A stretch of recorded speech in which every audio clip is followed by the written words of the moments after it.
आज की कहानी है मैं हूँ गंगा, मुझे जवाब चाहिए। एक बार एक गांव था। उस गांव में गंगा नाम की एक नदी बहती थी।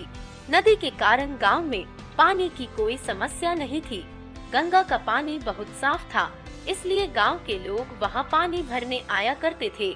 साथ ही गांव के बच्चे भी नदी के किनारे खेलने आया करते थे।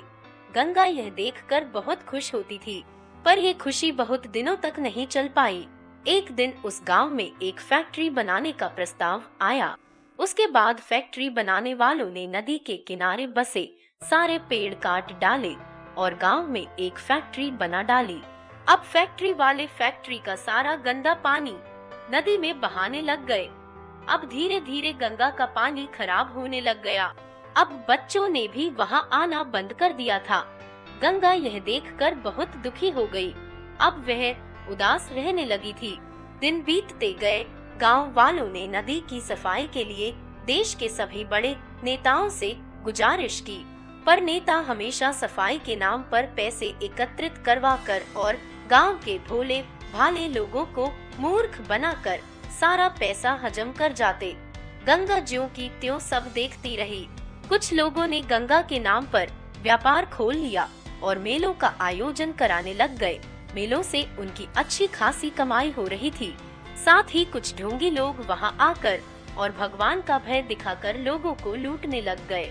समय और आगे भागा और फैक्ट्री में काम करने वाला एक आदमी कल ही बाहर विदेश से एक भयंकर बीमारी साथ लेके आ गया।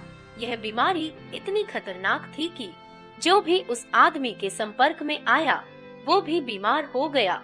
देखते देखते यह बीमारी सारे देश में फैल गई। लोग मरने लग गए।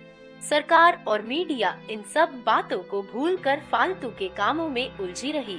अब यह बीमारी इतनी भयंकर फैल चुकी थी कि रोज इतने लोग मरने लग गए कि लोगों को जलाने तक लकड़ियां नहीं मिल रही थी।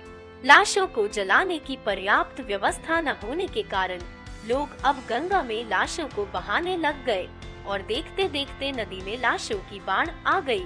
इसके साथ ही जगह जगह आयोजित होने वाले मेलों से पूजा के नाम पे अनावश्यक वस्तुएं गंगा में बहा दी जाती थी, जिसके कारण अब गंगा का बहाव भी ठीक से नहीं हो पाता था।